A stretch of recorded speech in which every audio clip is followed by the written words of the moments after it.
Hi everyone, and welcome to your daily tarot reading for Tuesday, the 17th of March 2020. It is a pleasure and a joy to be with you today for this daily tarot reading. Thank you for joining me. This is the first one of my videos that you watch. I make these daily tarot readings every day, and I've been doing that for a lot of years. So you can always come to this channel and just see what the universe is up to and see what the cards want to say for a particular day or your birthday or whatever it was, and just have a look. There are thousands of videos, 365 days in a year times a couple of years, a lot of videos. So let's have a look at what this one says and wants you to be aware of. And I'm using the Morgan Greer deck, by the way, for Tuesday the 17th. So if you're reading for yourself, just set the intention. What do I need to know about Tuesday the 17th? And this reading is for all signs of the zodiac. It's for everyone who's watching right now. And let's have a look. Ooh. Got lots of male energy and inverted male energy. Interesting. The Hanged Man is upside down. The Hanged Man this way around represents that all of his security and all of his desires have been taken away from him, and his life has been turned upside down, and he's been punished, and forces outside of his control have said, no, we don't like what you're spouting, zip it, we're going to hang you. When it's in reverse, nothing has been taken from him. You can see a 4 there with his legs. 4 in numerology is structure, stability, comfort, the rules, foundation, a house, cement. In astrology, 4 is Saturn, the astrological head teacher. So you have utter, complete stability, and you have total faith in the way you see the world. And now this torture device, this murder device designed to hang people, now becomes a doorway through which you can go with your new ideas. Usually the Hanged Man is hanged and he's got this halo around him. And it's kind of like the message is, only through punishment can the criminal see the true error of his ways. Well, that's silly, isn't it? Because if you kill someone, they're not going to learn very much, because then they're dead. But that's the point anyway, that if we punish this person, they will learn from their mistakes. Same principle with putting people in prison. Put people in prison, they're going to come out reformed.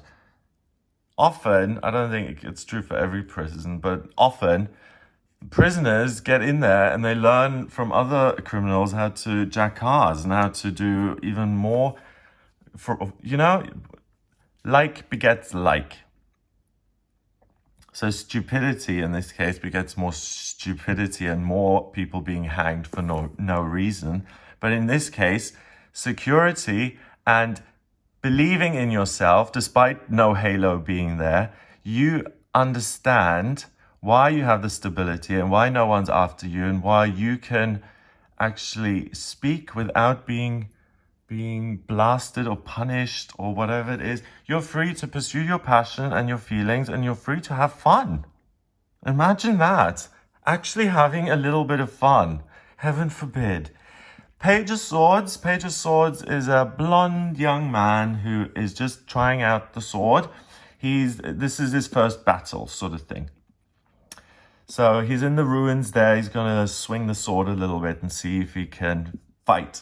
The page is a court card. The court cards go from page to knight to king and queen.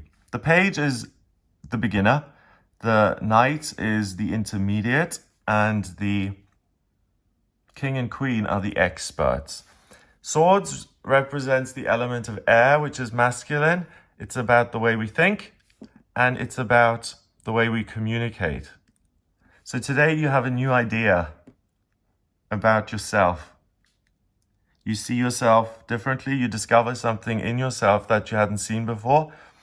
Some passion, like these clouds coming up, and like these clouds coming up, there's this sense of something is rising from the depths, and something is rising from the depths. There's passion that's inside you that's been hidden and tied down with a belt so you could conform to what is. I think you loosen that up a little bit and you express your idea and you turn the sky red. So here it's blue and it's outside of your control. Now you start to say, this is my day to speak and to share my opinions, and you'll make a great impact. This is the day for any fledgling writers, anyone who's trying to create their first published work. Anyone who has an idea about how human beings can get on with one another, how we can find compassion and love for one another. Maybe you have an idea of how life can be made easier by accepting certain fundamental truths. Like, let's say you realize today that romantic love is not a reason to live, and it's not a reason to plan your life around. You realize that, for example, that your true passion in life is to see how you open up as a flower as your life moves on. You just want to see how you develop as a human being. And let's say you realize today that that is the only responsibility you have, is to yourself, instead of some other noble or higher power or anything like that. If you have this idea that rises up in you today, please don't dismiss it. It's very, very important. The King of Swords, when he's this way around, he is looking at them, and this is a real confrontation. It's like big bearded man versus little twink. Bear versus twink here. You see, I need to be gay, otherwise I wouldn't be able to read the tarot cards. They're just so homosexual. So we've got a major standoff between the King of Swords, who said, these are my ideas, they've been tried and tested and they work. And I rule the country, and there's abundance and fairness and nature, and it's peaceful, and I have put certain values and traditions in place. Other people need to pay attention to those and align themselves with my ideas, otherwise they will be hanged up and murdered. Right? That's the king. Page of Swords is coming along saying, Dad, I'm going to be king after you. I'm the new guy who's becoming someone in charge, or I'm just starting out on my way of being a politician, or I'm just starting out on writing, whatever it may be. You're not confronted with the powers that be, the status quo. You've written a book. In the olden days, you had to go find a publisher, and you had to wait whether the person behind some computer said, I like this book, let's publish it. You don't need that anymore, especially today. The conventional societal norms and requirements aren't confronting you at all today. They're not saying, hey, if you have a really marvelous, magical, outrageous idea, in the olden days, you would have sent that into your publisher, and we would have written you a letter back saying, we've had a look at your manuscript, dear Mr. Smith, and all we can say is that it was a disgrace. We were mortified to read such rubbish. Today, the convention, the people who don't see your vision, they're looking elsewhere. They're occupied with other things. So that's why you can use this opportunity to elevate yourself now. To be the real you, to follow your real passions, to express your ideas as you truly are. It humanizes you. It makes you accessible. Even if you make a mistake today, it's better saying something that you care about, but you're not sure how it's going to go down. It's better to engage and to, rather than looking at yourself and saying, am I usually right or am I usually wrong? Usually wrong. Even if you say that, today, act as if you're always right. Because today you are right, because you do have total clarity, spiritual clarity, because of this foundation on planet Earth. The physical world isn't causing you problems, you see?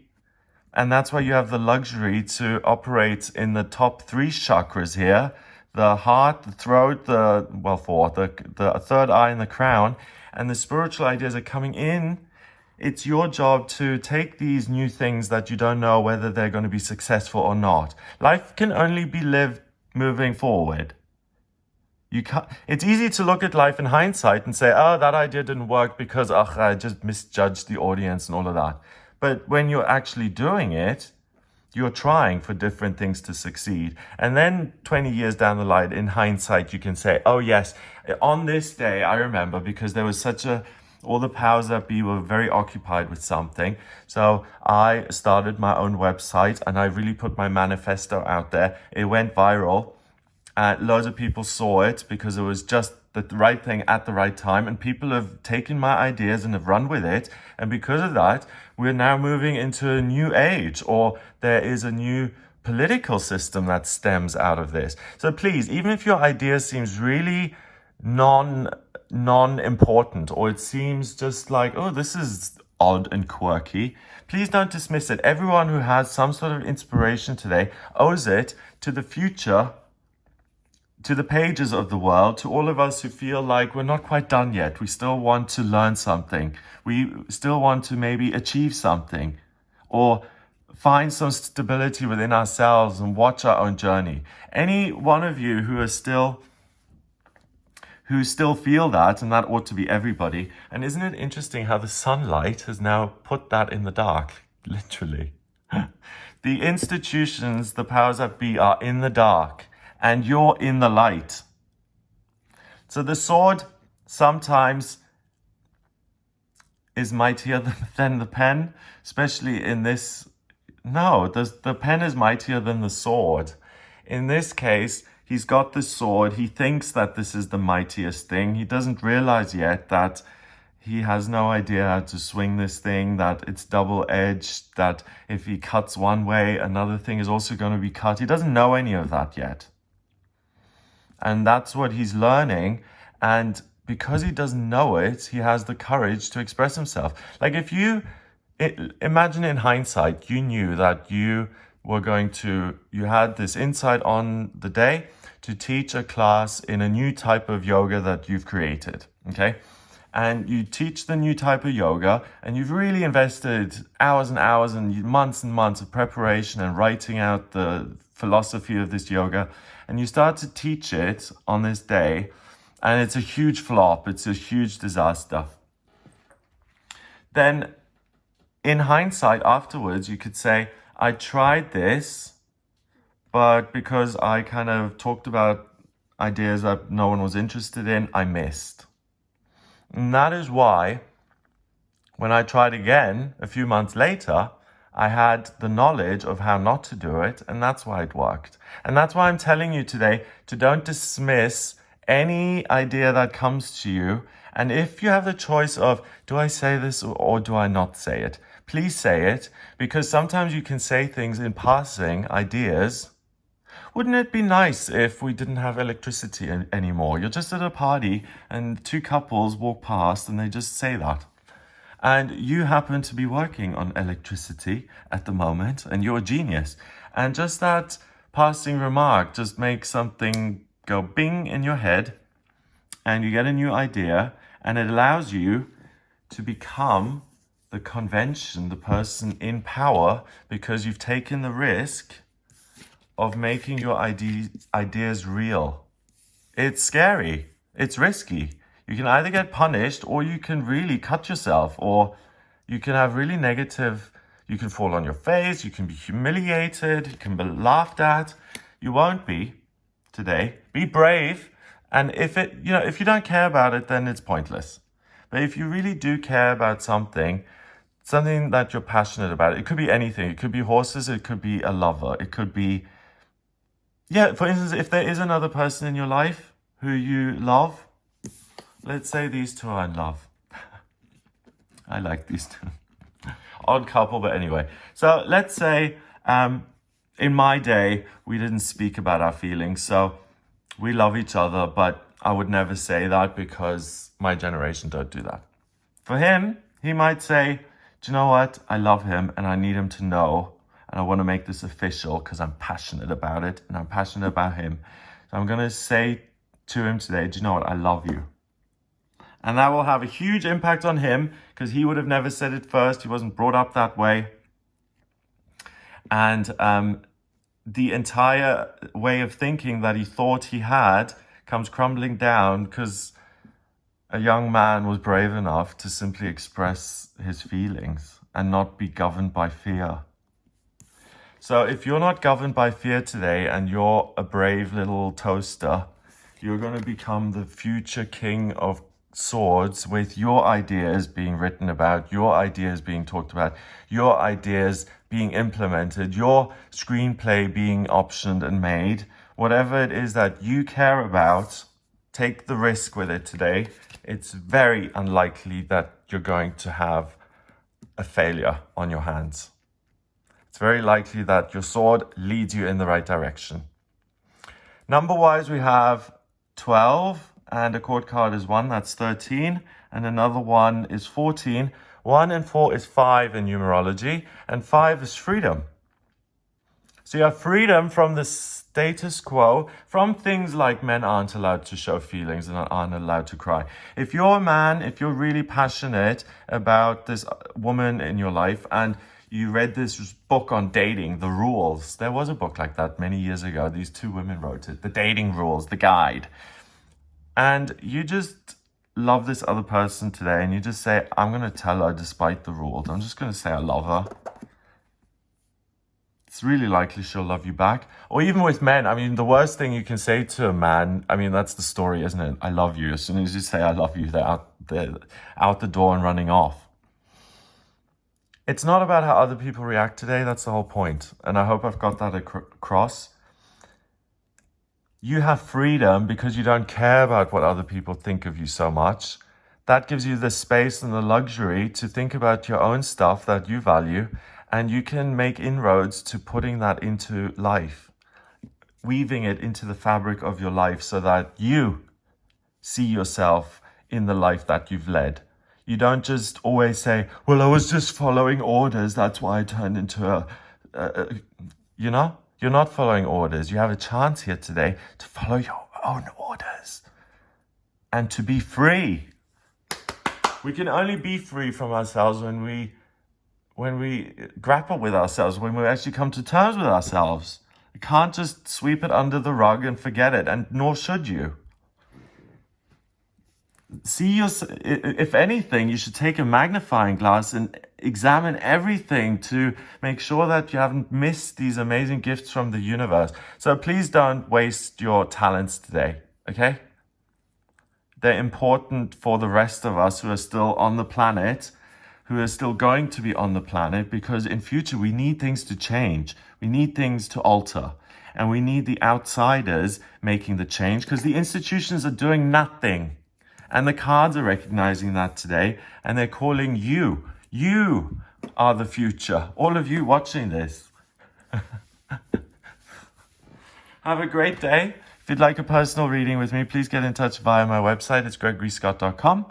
If you like the reading, please hit subscribe to be notified of new videos. Click the bell as well, and then you'll get a notification. And share the video if you really like it. That helps a lot. Have a great day, and I'll speak to you tomorrow.